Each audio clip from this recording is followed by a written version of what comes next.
이 세 번째 시간을 시작하도록 하겠습니다. 지금 한 11시 반 정도 됐는데요.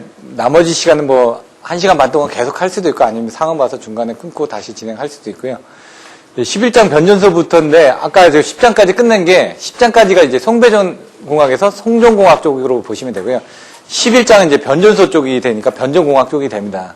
그래서 여기는 작게 나와 있지만 실질적으로 나중에 나오는 내용들이 범위는 조금 더 됩니다. 그래서 기본서에는 작은 내용이지만 나중에 여러분들이 다른 자료들을 보실 때는 좀 더 포괄적으로 더 배우셔야지만 됩니다. 그다음 12장, 13장, 14장은 이제 배전 쪽이지만 빈도는 좀 작을 수 있습니다. 하지만 아까처럼 뭐 10점짜리 문제들 이런 것들은 자주 나오니까 역률 계산 같은 거 이런 것들 나올 수 있으니까 그런 부분 중요하게 생각해 보시면 되고요. 11장 보시면요. 변전소의 역할은 뭔지, 변전소에 있는 변압기, 모선 이런 것들에 대한 설명입니다. 그래서 전압의 전면성과 조종, 전력의 집중과 배분, 전력 조류의 제어가 이루어지는 부분이라고 되어 있고요. 송배전선로 및 변전소를 보호하는 부분, 보호계전기 같은 게 이루어져 있고 차단기 같은 게 되어 있고 뭐 ES라든가 뭐 이런 DS 같은 그런 설비들이 설치가 되어 있다. 이런 것들 종합적으로 설명을 하는 겁니다. 변전소 설비에는 이제 변압기, 조상 설비, 모선, 차단기, 단로기, 피레기, 중성전 접지기기, 접지장치, 배전반, 기타 설비 등으로 이루어져 있다. 그래서 여기 보시면 예제를 다 써놨습니다. 이게 변전소 접지 목적, 차단기, 단로기 역할, 개폐 시 주의할 사항, 차단기 전격 동작 책무, GIS 변전소, 단락용량 경감 대책, 스카다 시스템 이렇게 나온다는 얘기죠. 이게 다 시험문에 나왔던 문제들입니다. 이번에 나왔던 이제 IPCS 같은 이런 그 스카다 시스템, EMS하고 비슷한 내용이고요. 단락용량 경감 대책 같은 건 이건 25점짜리로도 몇 번씩 나왔었습니다. 근데 여러분들이 25점짜리를 쓰기 위해서는 그 내용을 이제 불려줘야 되니까 그런 것들을 더 연습을 하셔야죠. 배전계통의 구성.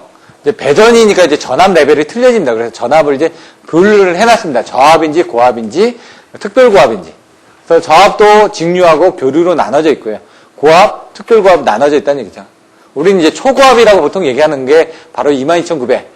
이런 부분을 특고압, 초고압 이렇게 얘기하죠. 초고압은 뭐 154 이상을 초고압이라고 하고 특고압은 22,900을 그냥 특고압이라고 얘기를 하기도 하고요. 그래서 고압 배전 계통의 구성이 아까 저압 지중 케이블 같은 경우는 어떻게 되어 있었죠? 유루 방수 해가지고 유닛식, 루프식, 방사상식, 수지식. 여기는 비슷한데 수지식, 환상식, 망상식 되어 있습니다. 수지식은 트리 구조, 나무 구조가 환상식은 동그라미, 환이니까 동그라미거든.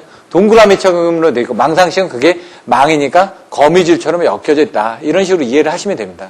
그래서 먼저 키워드가 나오지 않으면 거기에 대해서 답변을 못 쓰기 때문에 그런 키워드를 만드는 방법들.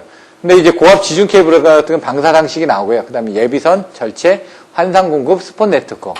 이제 스폰 네트워크도 이제 저압 스폰 네트워크가 있고 고압 스폰 네트워크가 있는데 그게 이제 저압 배전 계통에 가서 보시면 이렇게 저압 네트워크가 이제 스폰 네트워크 개념으로 이제 보시면 되는 거죠. 그래서 방사상, 저압 뱅킹, 스폰 네트워크 해가지고 거기서 나오는 게 캐스케이딩 디스크리미네이션 이런 부분이 나오고 거기서 고압 스폰 네트워크 방식이 여기에 설명이 되어 있습니다. 책에는. 근데 애매하죠. 왜냐면 저압 계통 구성이라고 되어 있고 그 안에 내용은 고압으로 되어 있습니다. 그래서 스폰 네트워크에 관련된 내용들도 한 번씩으로 정리를 해서 주셔야지만 됩니다. 장점, 단점, 그 다음에 그림 같은 거 그려놓고 변압기 용량 선정 방법 8시간 동안 뭐 130% 부하에 과부하를 견딜 수 있게끔 선정이 되어 있습니다. 변압기 같은 경우. 그래서 스폰 네트워크 보호 방식 키워드가 어떻게 되죠? 예? 여기 광주에서도 왔다 갔다 하신다고 그랬는데 예? 역무차 역차무로 외워 그랬죠. 기관차가 있고 역무차가 있고 하다가 저는 나중에 역차무로 외웠다고 그랬습니다. 역전압, 차전압 역차, 무전압.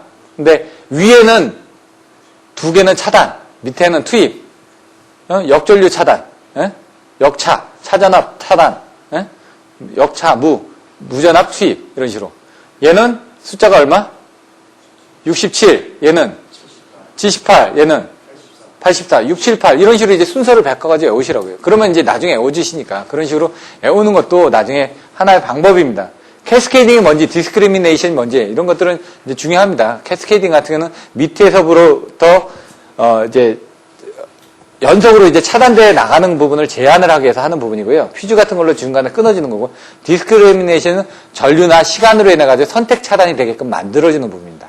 그래서 밑에가 떨어지고 위에가 떨어지지 않게끔 만드는 게 디스크리미네이션의 그런 내용들입니다. 1장에서 나왔던 이제 그 부분을 이제 12장에 이렇게 나와 있습니다. 배전선로의 전기 방식, 고압, 단상 2선식, 3선식, 삼상 사선식 이런 것들을 각각 비교를 해놨습니다. 그래서 송전 전압에 대한 것들을 송전 선실, 단면적, 용적 등을 계산해가지고 송전 전력 손실 같은 걸 가지고 비교를 합니다. 그래서 여러분들이 삼상 3선식을 쓰는 게 바로 송전 전력을 115%만큼 보내줄 수 있기 때문에 이런 것들을 하나를 가지고 선이 2개냐, 선이 3개냐, 선이 4개냐를 가지고 수식을 가지고 하나 비교해서 써주셔야지만 나중에 잊어먹지가 않습니다. 배전솔로의 전기적 특성. 앞에 이제 2장에서 배웠던 가공성전솔로, 3장 지중성전솔로, 4장 선로정수. 그 부분이 이제 4장 선로정수 부분이 똑같이 나오는 거죠. 근데 여기는 G값은 없다고요. 왜 장거리 송전솔로나 돼야지 RLCG로 보거든요. 송전 특성에는. 얘는 배전솔로들은 어떻게 합니까? 장거리가 아니죠. 장거리라는 거는 100km 이상입니다. 그럼 배전솔로 얼마나 되겠습니까? 뭐 1km, 2km 되겠죠. 물론 이제 배전 쪽도 이제 좀 전기철도라든가 아니면 항만 같은데, 야드 같은데 이런 데서는 배전솔로가 깁니다. 6600 같은 이런 배전솔로도 막 2km, 3km 나갑니다. 공항 같은데 이런 데 깁니다. 그런 제약은 이제 다 짧겠죠. 그래서 전력 손실, 이번에 나왔던 게 손실 계수하고 부하율 계산하는 거. 1, F, H, F자성 0. 분산 손실 계수에 대한 내용들이 나왔고요. 그걸 이제 그림으로 이제 정리를 해주는 부분. 변압기 손실. 이제 주파수에 따라서 이런 부분이 틀려진다고 그랬죠. 저번에 한번 설명드렸던 것처럼 변압기나 전동기나 발전기나 이런 건 전격 주파수가 있습니다. 어차피 이제 60Hz로 만들어진 제품이 있습니다. 변압기를. 그러면 이제, 예를 들어 발전기를.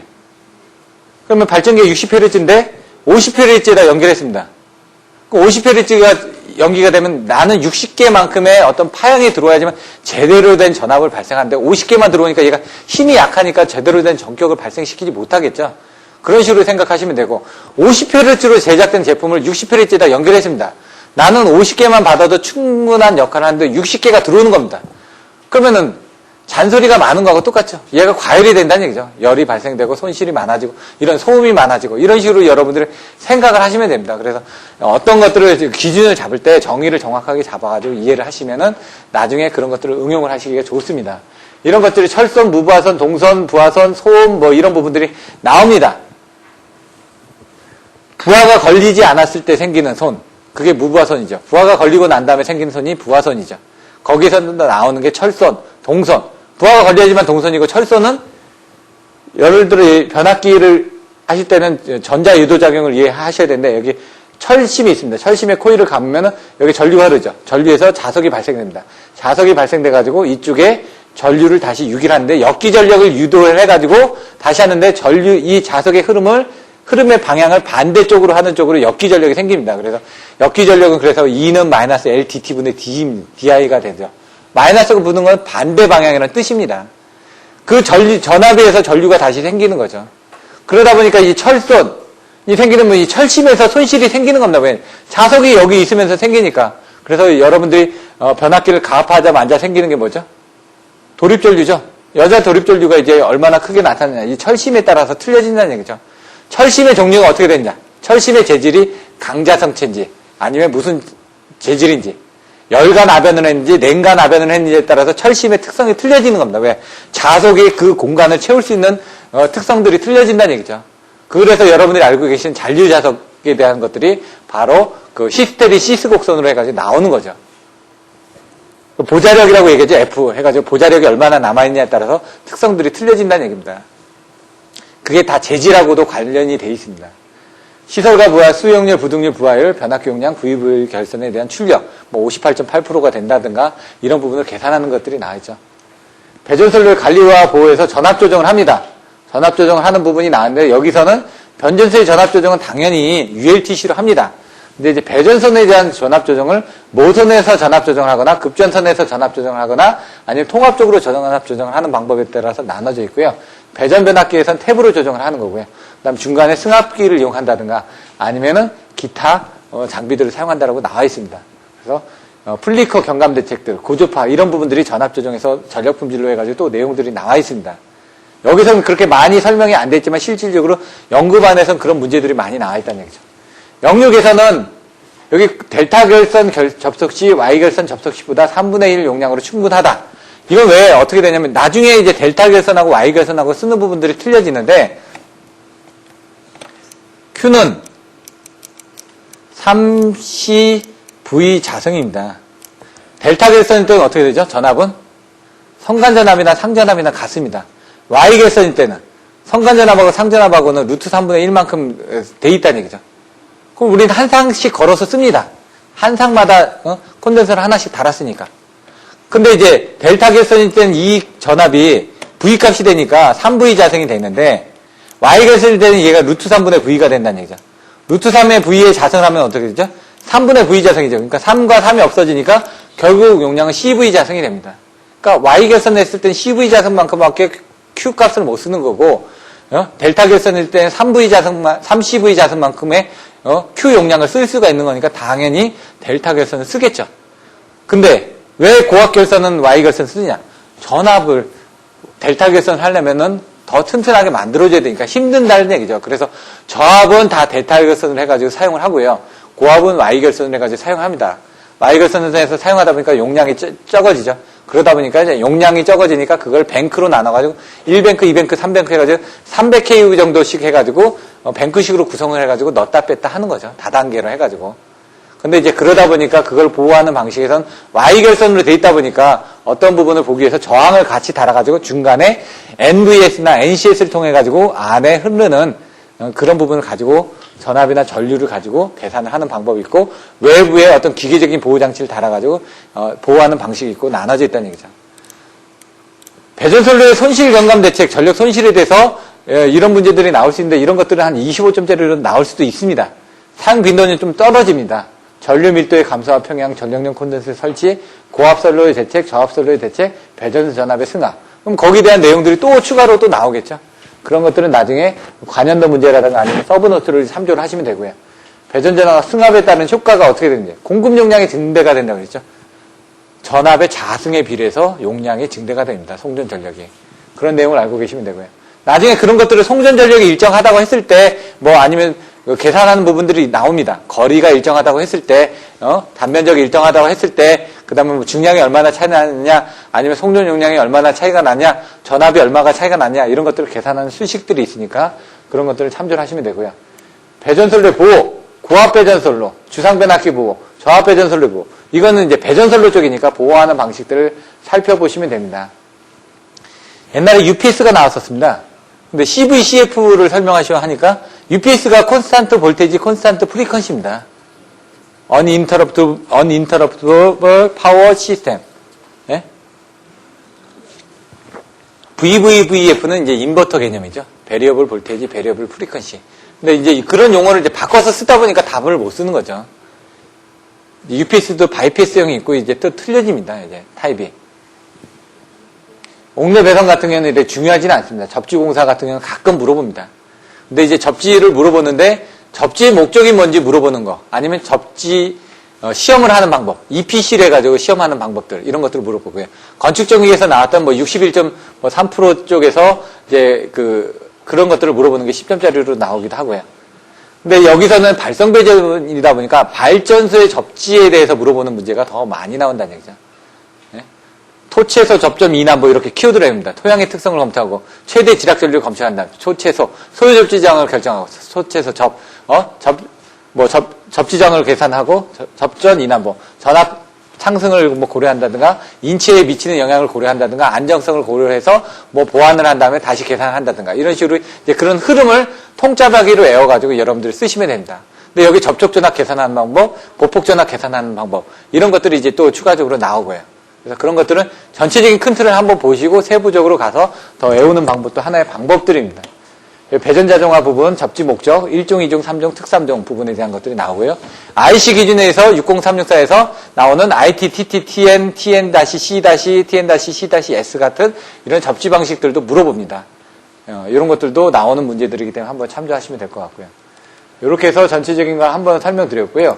여러분들한테 나눠드렸던 마지막으로 이걸 가지고 한번 정리를 해보겠습니다.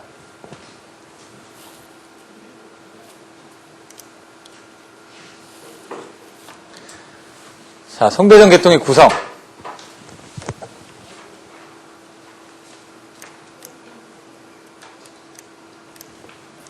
보시면은 직류 교류, 전력계통이 발전소 설비, 수송 설비, 수용 설비, 운영 설비, 부하 설비라고 돼 있었죠. 그걸 그림으로 그리는 겁니다. 송배전 계통의 계획 및 설계 이런 식으로 키워드가 나왔으니까 한번 보십시오. 근데 여기서 여러분들이 아셔야 될 게 직류 송전의 장점, 단점, 절성무 충환 이유 단 해가지고 나왔는데 이런 것들도 나중에 다시 설명드릴 거고요. 직류 송전의 단점, 책에는 없다고 그랬습니다. 설명드릴 거고요. 직류 송전 개통 방식은 이렇게 단극, 쌍극으로 나눠져 있고 도체기로, 대지기로 해가지고 접지 방식에 따라서 이렇게 4가지 정도로 나눠진다고 그랬고요. 직류 송전의 적용 분야, 해당 연도라고 얘기했는데 이분은 해대 비대로 이렇게 써놨습니다. HVDC 적용 분야 똑같죠. 요걸 가지고 적용을 하는 겁니다. HVDC가 뭐냐? 하이 볼테이지 다이렉트 커런트.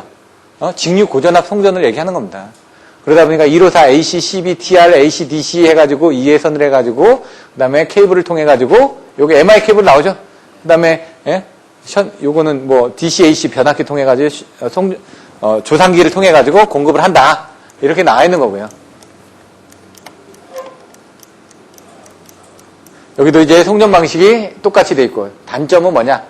제주 해남 BC에 사용을 했고 송전용량 계산법 나왔죠.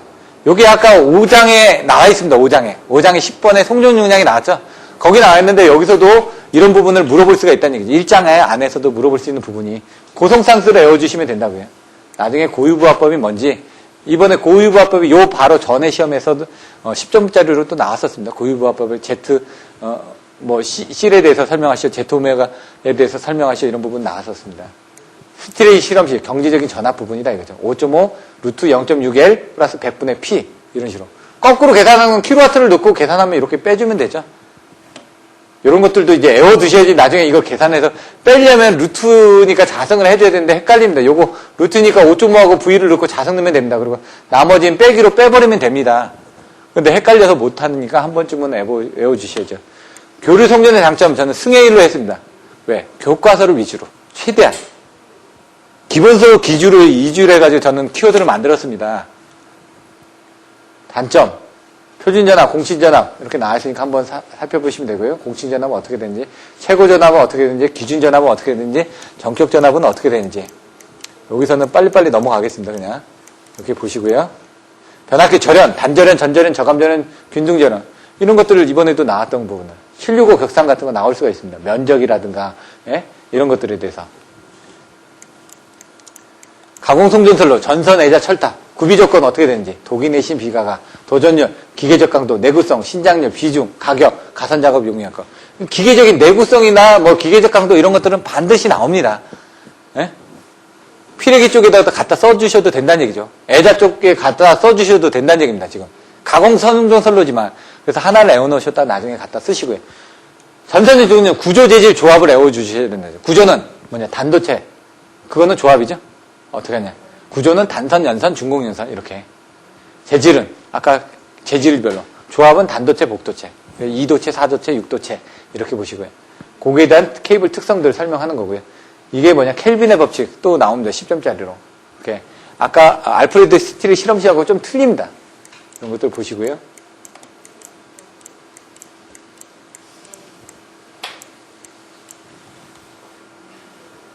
이런 것들은 이제 아까처럼 애가철교 불재 역피 해가지고 설명을 했죠. 가공송전술의 송전용량 증대 방안을 설명한 겁니다. 예? 요거는 가공송전술의 뭐죠? 절연협조. 송전술의 절연협조를 어떻게 하냐. 애가철교 불재 역피 이렇게. 발전소의 절연협조 변압기 송전선 빼고 발전기 같은 피가접이라고 했죠. 피레기, 가공지선, 철탑각 적지자 이런 식으로 해가지고 넣어주시면 됩니다. 이런 것들을 한번 보시면 되고요. 이런 것들은 넘어가고 BIL도 뒤에 또 나오니까 넘어가겠습니다. 진동방지 아까 나왔죠. 2-4 딥하고 진동방지 아턱스 베트 해가지고 나중에 또 설명드릴 겁니다. 애자, 피년, 장, 지, 내 이렇게 했죠. 그런 키워드가 바로 나와주셔야 됩니다. 피내자, 현수애자, 장간애자, 지지애자, 내무애자 이렇게 상간애자, 지지애자, 내무애자 이런 식으로. 그림은 이제 나중에 설명이 나오니까 애자의 역할, 구비조건, 내구성, 코로나 방전, 절연, 기계적 강도, 표면장 여기 보시면 내구성, 기계적 강도 또 나오죠. 가격 나오고 이런 거 보시면 된다는 얘기예요. 전기적 특성, 건주유충 생각나시네? 건조 삼락전압, 주수 삼락전압, 충격파 삼락전압, 뭐 유중 파괴전압 50% 삼락전압 같은 것도 내용이 나와 있다는 얘기입니다. 여기 나와있던 뭐 철탑의 종류, 뭐 애가철교 불제유피, 애자령 갤스정주, 상형주파 전압의 4배 이하로. 아까 뭐 3.5배, 4배 막 이런 내용들 나왔었죠. 그런 것들이 여기서도 나오고 저기서도 나오게 하기 때문에 여러분들 같이 외워두시면 나중에 또 오래 간다는 얘기입니다. 성질상, 형태상, 사용 목적상 이런 식으로 키워드가 먼저 나와야 된다는 얘기입니다. 미풍 진동, 갤러핑, 슬리트 점프, 그 다음에 섭스판 진동 뭐 이런 것들 나중에 또 설명이 됩니다. 버드 케이지가 뭔지 이런 내용들. 지중 성전설로 사용 이유 비교하고 보시면은 전기 방식, 유루 방수라고 했죠. 예? 유니식, 루프식, 방사상식, 수지식 이렇게 안 외워주시면 나중에 쓰기가 힘들다는 얘기입니다. 케이블 송전설로 항상법, 가공이나 지중 같은 거 어떻게 된다고요? 온도를 높여줘야 된다고요. 온도를 높이는데 어떻게? 밑으로 높이는 거죠. 온도를 낮춰줘야지만 얘가 화형전류가 더 커지니까. 온도를 낮춰줄 수 있는 게 그래서 여기서는 가공성전설로 같은 경우는 ACSI 아닌 TSAR이나 스타샤 같은 걸 쓰는데 지중 케이블 같은 경우는 키워드가 뭐라고요? 관극초, 관로 기준 케이블, 극종 케이블, 초전도 케이블 이런 식으로 이제 키워드를 만들어가지고 외워주셔야 된다고요. 벨트 케이블 종류, G 케이블, 고무 플라스틱 케이블, 지중설로 뭐 방식 같은 거 내용이 나와 있고요. OF 케이블, POF 케이블, CV 케이블. 그래서 나중에 물어봅니다. 세 가지 케이블에 대해서 설명하시오. 그러면 CV 케이블, OF 케이블, POF 케이블에 대해서 설명하는 게 나옵니다. 발송 배전에서 가장 많이 쓰는 케이블에 대해 세 가지를 쓰시오. 관로 기준 케이블이나 극종 케이블이나 초정도 케이블은 새로운 케이블이라는 얘기죠. 돈이 많이 들어가는 케이블이라는 얘기입니다. 그래서 거기다 그렇게 쓸 때 세 가지에 대해서 설명하라고 해도 세 가지에 대해서 설명하고 나서 그게 만약 25점짜리라고 그러면 밑에다 새로운 케이블도 간단하게 설명을 해주시면 보다 점수를 더 받으실 수 있다는 얘기입니다. 문제에서 물어보는 부분은 반드시 써줘야 되고요. 시간이 남으면 그 외에 다른 것들을 써주셨을 때 추가 점수를 더 받으실 수 있다는 얘기입니다. 여기 나와 있는 케이블, 극종 케이블, 초전도 케이블 설명 나와있죠. 케이블의 온도는 상시 허용, 이번에도 케이블의 허용전류 용량 계산하는 부분들 나왔습니다. 저번에도 비슷하게. 이런 것들이. 그럼 상시 허용전류, 단락시 허용전류 이런 것들을 가지고 계산을 한다는 얘기입니다. 케이블의 열화진단. 기본서에는 없는데 여기다 갖다 놨다는 얘기죠. 왜? 케이블에 대해서 물어보니까. 그러면 사선 상태에서 열화진다. 활선 상태에서 열화진다. 그건 뭐냐? 여러분들 위 내시경을 하는데, 수면 내시경 안 하고 하는 게 그 활선 상태죠. 그러니까 막 꾸역꾸역 뭐 참고 하죠. 하지만 그게 더 훨씬 더 좋습니다. 근데 사선 상태에서는 수면 내시경을 하죠. 근데 자기가 어떻게 진단했는지 잘 모른다는 얘기죠. 근데 전기 쪽에서는 사선 상태에서 진단하는 게 더 확실합니다. 기기를 죽여놓고. 활선 상태에서 진단하는 기법들은 좀 확실하지가 않다는 얘기죠. 그래서 여기서 열화의 원인이 뭐가 있냐? 화생전열기, 전기열화생 이런 식으로 키워드를 외워주시라고. 전기열화생, 전기적, 기계적, 열적, 화학적, 생물학적 원인에 의해서 열화가 발생한다. 그러면 사선 상태에서는 어떻게 진단하고 활선 상태에서는 어떻게 진단하고 각각별로 이제 트리 같은 것도 있습니다. 전수화, 전기 트리, 수트리, 화학 트리 트리가 이렇게 세 가지로 나눠진다. 이런 식으로 키워드를 가지고 그림을 그리고 설명을 하는 부분들을 자꾸 반복을 하시는 겁니다. 여기 분부방전, 절고탐부 이렇게 나눠 있죠. 활선 상태 열화진단법 나와 있습니다. 이런 것들을 나중에 키워드를 가지고 좀 더 보시면 되고요. 선로정수, 코로나 또 나오죠. 선로정수 RLCG, 표피효과 나오고 영가, 근접효과 나오죠. 아까 설명 나왔던 그런 부분에 대해서 자세히 나와 있으니까 이런 부분들은 700점 이상인 사람들이 봤을 때 눈에 와닿았기 때문에 여러분들한테 와닿지는 않습니다. 근데 한번 읽어보시라는 얘기죠. 키워드 정도만 딱. 키워드 정도는. 그래서 제가 세 가지 키워드를 설명드렸죠. 초급, 중급, 고급. 그럼 초급 보시고 그거 다 이해되시면 중급 한번 보시고 중급 다 이해되시면 고급 과정을 이제 보시면서 자꾸 늘려가시라는 얘기입니다. 기본서 과정에서는 기본서 안에 있는 책에 있는 키워드를 가지고 설명드릴 겁니다. 기본서 안에 이런 키워드들이 있습니다. 이런 키워드들이 나중에 여러분들의 답안지에 어디에 들어가게 됩니다. 그리고 나서 실제로 여러분들이 썼던 답안지를 보여드리면서 이런 키워드들이 여기 나왔습니다. 근데 거기에 없는 키워드들은 여러분들이 외우셔야 된다는 얘기입니다. 연가하는 부분. 복도체에 나왔죠? 그래서 복도체에 대한 그 사용 이유, 장점, 단점. 퍼센트 임피던스포, 송전전압, 파일극한 전위 강도. 이렇게 나와줘야 된다는 얘기입니다. 코로나 방전, 코로나 장애, 소선부 소유진 이렇게 외웠죠? 예? 코로나 방지대책, 목표가 이하반 이런 식으로 외웠고요. 송전 특성에서는 뭐가 나온다고요? 단거리, 중거리, 장거리. 그리고 선로 충전에 의한 장애, 이런 부분들이 나온다고 해요. 네? 송전 용량 계산하는 방법들이 나오고. 이제 좀 들으니까 여기 A, B, C, D 이렇게 등가로 계산하는 방법들이 이제 또 나옵니다.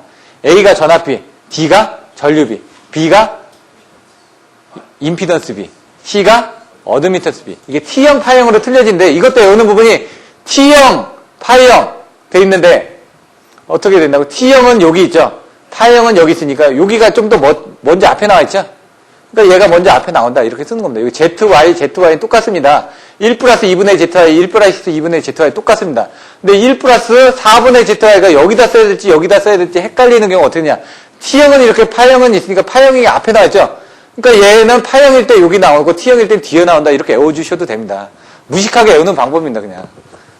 근데 외워주셔야 되는 건 1 플러스 2분의 ZY하고 1 플러스 4분의 ZY는 반드시 외워주셔야 된다는 얘기죠. 이거 나중에 쓰는 거는 어떻게 되냐. 1Z01, 1Z 뭐 이렇게 해가지고 그거를 그냥 그 임피던스를 3개를 곱하면 됩니다. 곱하면 되는데 결론이 헷갈려질 때, 중간에 헷갈려질 때 나중에 결론부터 알고 나서 쓰셔도 된다는 얘기입니다.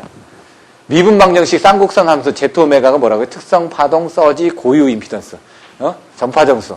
이렇게 나온다는 얘기죠. 지금 Z오메가는 뭔지 모르겠지만, 이런 내용들이 자꾸 뒤에서 나왔다라는 걸 앞에서 들으셨기 때문에 여러분들이 나중에 공부를 하실 수가 있다는 얘기죠. 요거 코사인, 사인, 사인인데 얘가 임피던스라고 그랬죠. 얘가 어드미턴스라니까 Z오메가분의 1이 되겠죠. 이렇게 외우는 겁니다. 앞에하고 같이 외워주셔야 되겠죠, 얘도. 전력원선도 나오는데 좀 어렵기 때문에 나중에 전력원선도를 알 수 있는 요 정도만 외워주시라. 이제 그림 그리는 것까지는 좀 어렵고요. 개념적으로 나중에 설명드릴 겁니다. 송전선 충전에 의한 장애, 뭐가 있다고 그랬죠? 예? 페란티 현상하고 발전기 자기현상. 그래서 발전기 자기현상 현상이 뭐냐? 발전기 원리에 대해서 이제 이해를 하셔야 됩니다. 그러면 발전기는 어떻게 되죠? 계좌 쪽에 DC 전압이 인가돼서 그 전류가 흐르면서 그 전류에서 자석이 발생됩니다. 그 자석이 발전기 공극을 통해 가지고 고정자, 전기자 쪽으로 흐르면서 변압기처럼 똑같이 자석이 넘어가니까 그쪽에 어떻게 되겠습니까? 역기전력이 생기겠죠. 똑같이 변압기처럼. 그럼 거기 전류가 흐르면서 발전기가 발생이 되는 겁니다. 그러니까 얘 같은 경우도 발전기인데 전압이 자기가 계좌 쪽에 전압이 인가가 안 됐습니다.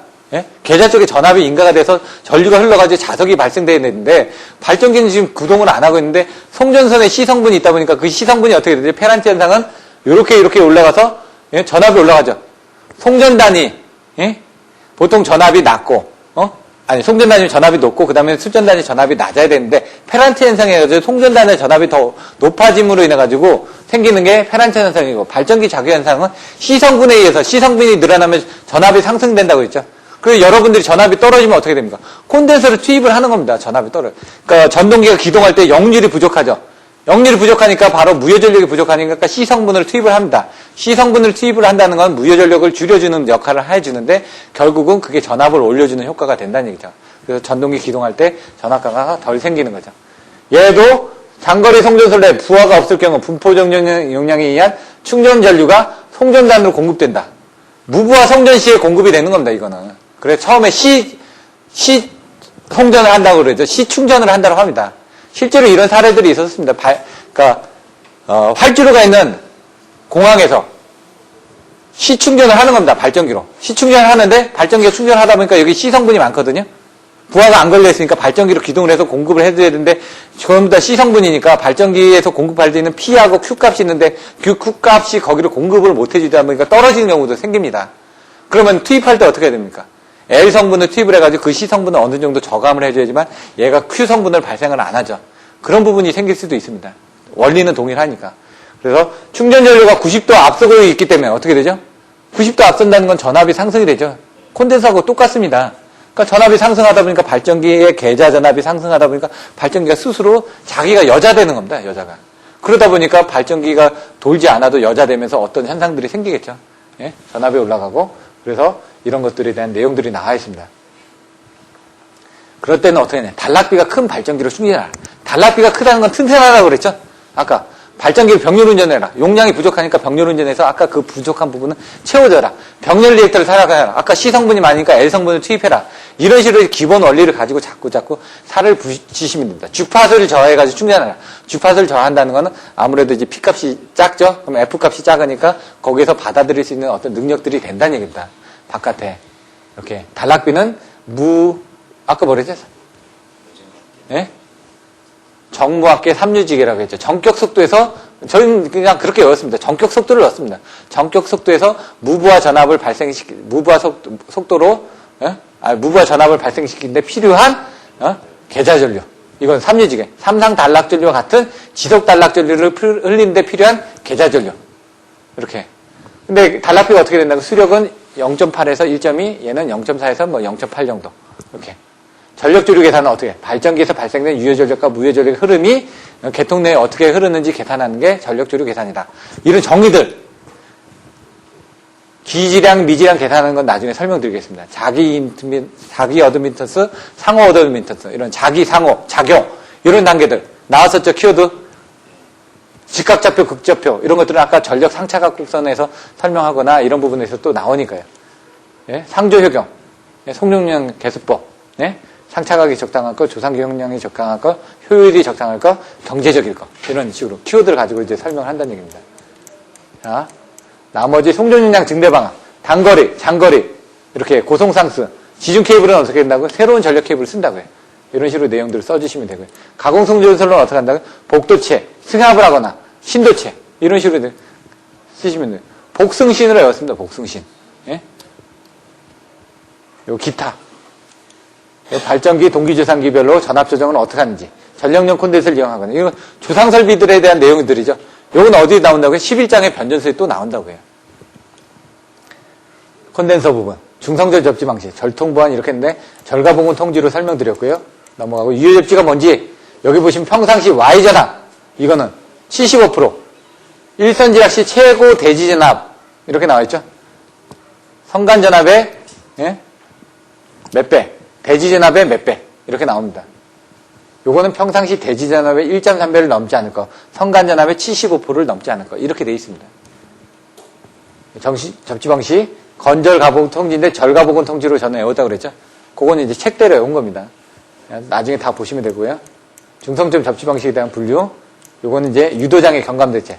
유도장애는 아까 나왔었죠? 6장의 제목이 뭐였죠? 중성접 접지 방식과 유도장애. 키워드를 반드시 외워주는 게 접지 방식을 물어보고 유도장애에서 물어본다. 그럼 유도장애 종류는 뭐냐? 정전유도, 전자유도, 고조파 유도가 있다. 그래서 나와야 된다는 얘기죠. 정전유도, 전자유도, 고조파 유도가 나 있다. 이런 식으로 살을 하나 더 붙이시고. 이제 그 기본서 반에 그게 나오는데 이런 게 다 설명이 안 돼 있습니다. 기본서 책에는. 그렇기 때문에 이제 여러분들 기본서 책만 보고는 이 부분을 이해를 못하기 때문에 먼저 요약을 해드리는 거고 나중에 기본서에선 설명드리고 나서 부족한 부분은 부족한 자료를 가지고 설명을 드릴 겁니다. 평상시 지락사고 시 아까 정전유도가 뭐라고요? 잔류전압하고 똑같았었죠? 정종용량의 불균형에 의해서 생깁니다. 평상시에. 예? 그러니까 정전유도라는 얘기입니다. 상호 정종용량의 불균형에 의해서. 그래서 그걸 어떻게 하냐? 불균형이니까 연관을 시켜주면 되죠. 전자유도는 아까처럼 전자가 적으로 유도된다는 거는 아까 전자유도장애 뭐였죠?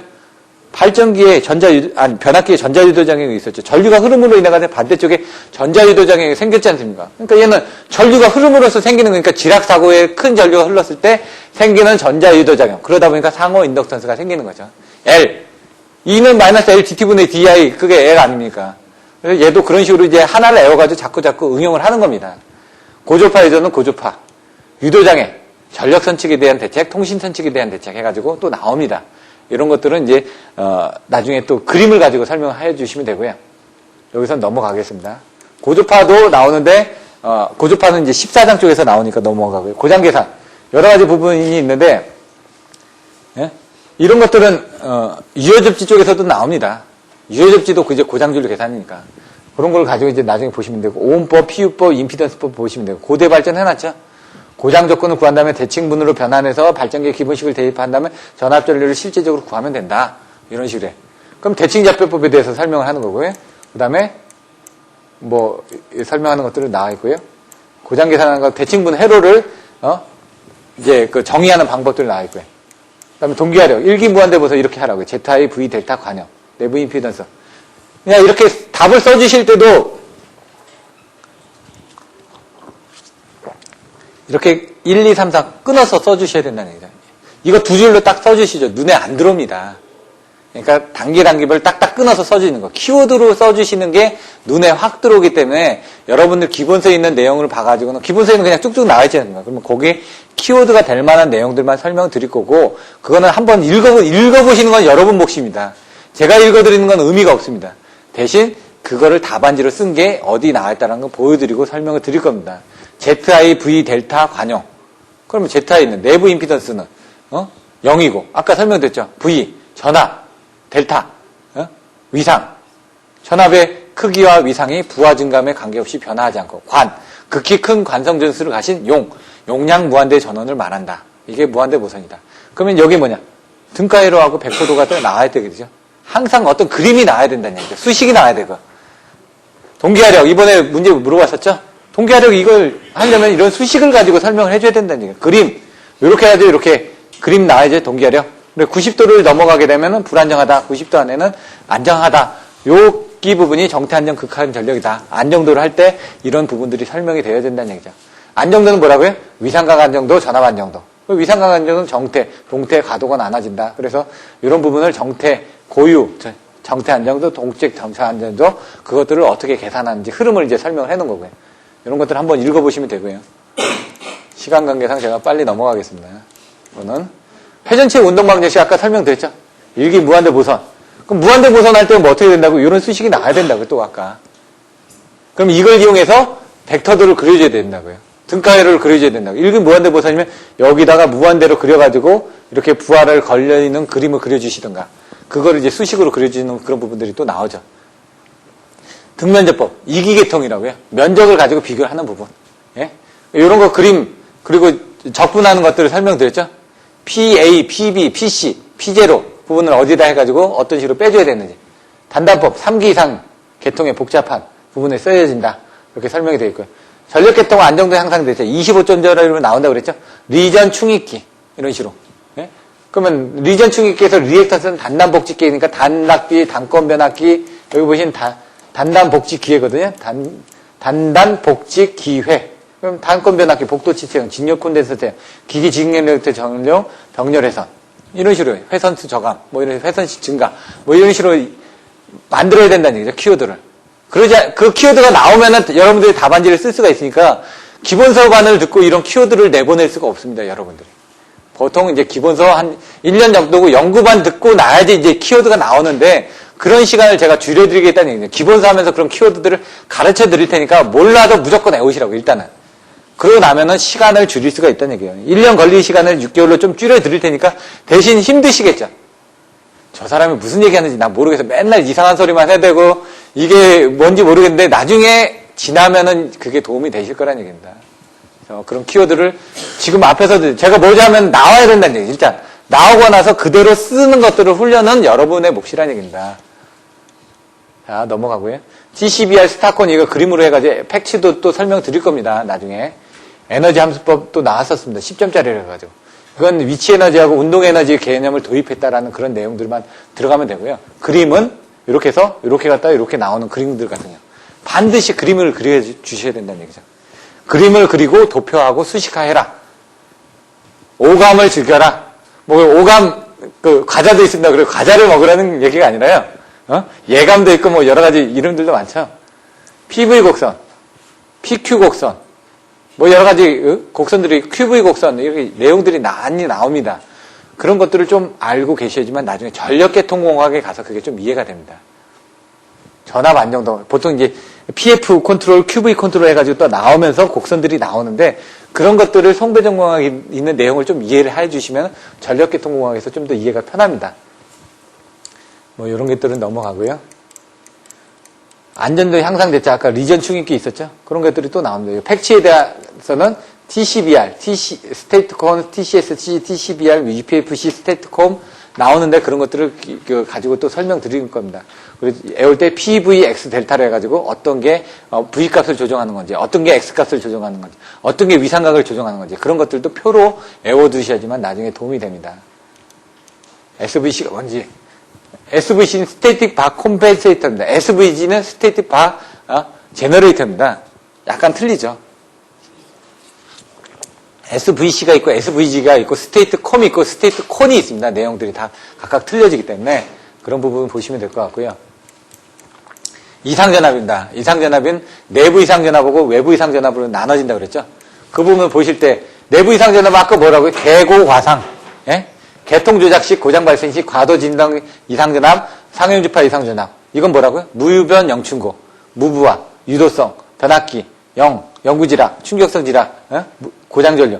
이거는 폐부자 01 이런 식으로 키워드를 가지고 이 표를 외우는 방법을 계속 반복해드리겠다는 얘기입니다. 여기는 고장이니까 고장에 관련된 내용이 들어오면 되는 거고요. 여기는 조작이니까 조작에 관련된 내용들이 들어오면 되겠죠. 그래서 개고 과상을 해가지고 여러분들이 이런 것들도 표로 외워주셨다가 나중에 이상전압이 나오면 이런 표를 갖다가 써주셔야 된다는 얘기입니다. 왜냐면 내가 이만큼 알고 있다. 근데 그 중에서 나는 외부 이상전압에 대해서 설명하겠다. 그러면 전체적인 흐름은 한번 보여주시는 게 낫다는 얘기죠. 정의, 그 다음에 전체적인 방향, 그리고 거기서 질문자가 의도하는 방향에 따라서 답변을 정확하게 해주셔야 된다는 얘기죠. 일선지락 같은 경우 여기 내워주실 때 어떻게 온다고 그랬죠? 가로등 생각하라고 그랬죠? 가로등. 밑에 일자리가 있고 위에 가로등 동그라미가 있으니까 일자리분의 동그라미, 일자리분의 동그라미, 일자리분의 동그라미, 일자리분의 동그라미 이렇게 외워주시라고요. 근데 이제 보시면은 밑에 부분은 이제 X 성분이 크니까 밑에가 큰 거라고 그랬죠? 제가 R 플러스 JX에서 X 값이 1이고 송전선 쪽은 R 값은 0.1이라고 그랬죠? 그러니까 밑에 뭐 부하율 같은 거 어떻게 된다? 밑에가 최대고 위에가 평균이라고 했죠. 밑에가 튼튼한 놈이 나와있으니까 다 X1이 들어가고 얘는 X0가 두 개가 있으니까 X0가 두 개가 안 나올 거 아닙니까? R0, X0 이렇게 외워주시면 된다고요. 그 여기는 2분의 1 해가지고 마이너스 플러스 해가지고 나중에 3 나오는 부분 또 외워주시고요. 0, 1, 2, 3 해가지고 외워주시는 부분. 그런 것들은 나중에 또 설명을 드립니다. 그 단계에서. 요거를 암기를 해주셔야지만 유효접지에서 이 수식을 적어주시게 됩니다. 이 수식을 적어주시고 거기에 따른 그림을 그려주시고 그 다음에 유효접지의 조건을 써주실 수가 있다는 얘기죠. 유효접지의 조건은 그래서 X1분의 R0가 얼마죠? 0에서 1까지. X1분의 X0는 0부터 3까지. 이런 식으로 이제 키워드를 해주는 겁니다. 그래서 마이너스 1부터 2까지가 단계는 어떻게 되죠? 마이너스 1, 0, 1, 2, 3단계죠? 그렇게 외워주시라고요. 그렇게 외워주시는 방법도 그런 키워드로 같이 해서 외워주시라는 얘기입니다. 폐부자 012 나왔죠? 페란티 효과, 발전기 자기여자 현상 다 앞에서 설명드렸지 않습니까? 5장에 나온다고요. 그런 내용들이 여기서 또 써먹는 겁니다. 수차 발전기 부하 차단 같은 건 안 나왔는데 뭐 1.13, 여기 1.13, 1.2, 1.79 같이 전압이 증가가 된다 이런 내용들이 나와 있는 겁니다. 개방 서지, 투입 서지, 개폐 서지 이런 부분에 대한 설명들 나올 거고요. 이런 것들은 생략하고 외부 이상전압이 뭐라고요? 직경내 유도래. 이런 게 바로 나와야 된다는 거죠. 내부 이상전압은 뭐라고요? 예? 예. 개고 과상해가지고 폐부자 012, 무유분 영충 해가지고 이렇게 옆에서 보면 실없는 사람처럼 보여지겠죠? 맨날 중얼중얼 거리고. 하지만 그게 여러분들의 시험 볼 때는 도움이 된다는 얘기입니다. 그래서 평상시 때 다니실 때도 광주에서 올라오시는 분들도 있고 그런데 그런 서브노트로 만든 키워드를 가지고 들고 다니면서 평상시 때 읽는 겁니다. 내가 오늘 하루 외워야 될 내 양을 정해 주십시오. 그거는 나는 오늘 외운다. 그러면 한 문제라도 외워야 된다는 얘기입니다. 왜? 지금 155일 남았는데 155문제를 외워야지 여러분들이 시험에서 합격하니까. 최소 150에서 200문제 정도를 외워야 된다고 제가 말씀드렸거든요. 근데 지금 시작하시는 분들은 그게 힘들기 때문에 50문제만 외워가라는 얘기입니다. 지금. 그 다음에 또 50문제 더 외우면 100문제 외워지겠죠? 근데 그 50문제를 또 까먹습니다. 뒤에 50문제 외울 때.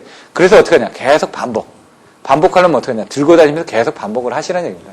제가 중간에 계속 반복해드리는 이유도 잊어버렸을 만할 때 한 번 더 상기시키려고요.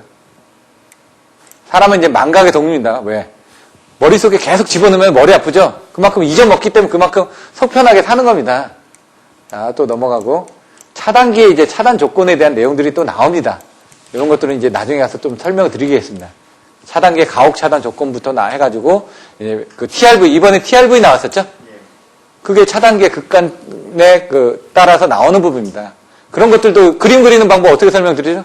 시험 보기 전에 분명히 설명드렸습니다. 여기서 그린 다음에 이거 3번 그리신 다음에 그림 이거 3개 그리고 이거 3번 그리신 다음에 나오면 여기부터 과도 이상 전압이 생성됩니다라고 분명히 말씀드렸습니다. 이번에 그런 것들을 그림을 그려주셔야 된다는 얘기입니다. 자, 투각에서 반사계수 외우는 방법 나중에 설명드릴 거고요. 요게 아까 진행파에 대한 반사와 투각에서 가공선로, 지중선로에 대한 부분할 때 뭐 138 나온다고 그랬죠, 뭐.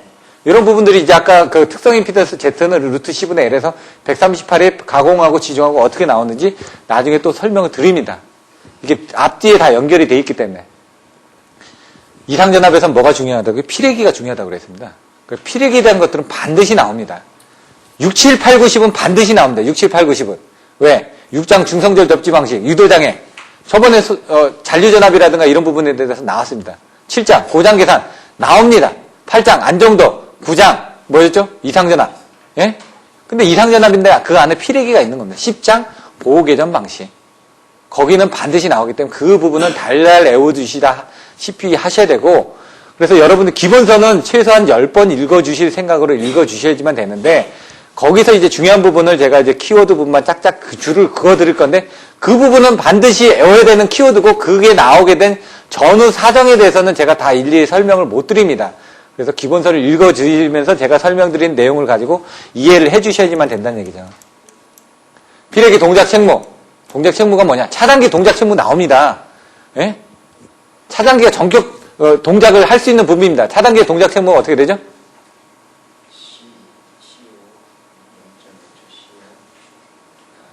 먼저 5가 나와야 된다. 5. 5-CO-CO 인데 그 사이에 뭐가 나오냐? 3초, 0.3초, 3초 이렇게 나온다는 얘기죠. 그게 이제 고압이냐 저압이냐 틀려지죠. 5는 먼저 오픈을 합니다. 오픈을 하고 나서 0.3초 기다리다 클로즈를 했다가 사고가 나서 차단을 또 해준다는 얘기예요. CO, 클로즈 앤 오픈. 그 다음에 1분 내지 뭐 0.3초 내지 3분 내지 그 다음에 다시 클로즈 앤 오픈을 하는 게 차단계 동작 책무라는 얘기죠. 피레기 동작 책무는 뭐냐? 이런 것들도 써주셔야 된다는 얘기죠. 이상전압을 억제해가지고 속류를 차단하고 여기 피레기 열폭주 형상이 뭔지 갭 타입에 따라서 또 차이들이 나죠. 갭 타입인지 갭리스 타입인지, 예? 산화 아연인지 ZNO인지 SIC인지 이런 것들을 이제 나중에 보고 그림을 그리고 이해하시고 설명을 하실 수가 있어야 된다는 얘기예요. 피레기 구비 조건 6글자 뭐라고요? 재충상 방송내 제한전압이 낮을 거, 충격 방전 개시 전압이 낮을 거, 상용주파 방전 개시 전압이 높을 거, 방전 대량이 클 거, 속류 차단 능력이 클 거, 내구성이 클 거. 근데 요거를 나누면 뭐라고요? 그게 충격비라고요. 애우시기 좋게끔 그냥 하나를 가지고 두 개를 애우는 겁니다. 충격비가 뭔지 모르겠는데 구비 조건을 알아두시면 나중에 충격비 값을 또 쓰실 수 있다는 얘기죠. 그림 그리고 제한전압이 뭐라고요? 피레기가 방전할 때, 예? 피레기 단자전압에 단자에 남게 되는 충격전압 이런 식으로 방전으로 저하되어 피레기 단자에 남게 되는 충격전압 파고값으로 표시한다 이런 식으로 정의를 정확하게 써주셔야지만 된다라고요. 충격 방전 개시전압 충격이 들어왔을 때 방전을 시작하는 전압 똑같습니다. 한자를 알고 계시면 피레기 단전압에 충격 전압을 인가시 방전을 개시하는 전압 어렵지가 않죠. 근데 막상 쓰려고 하면 못 쓰신다는 얘기죠. 여러분들 직접 써보셔야 된다고요. 보고 닫고 써보시고 안 되면 다시 보고 쓰고 반복해서 쓰셔야 된다고요. 상용주파 방전 개시냐 이건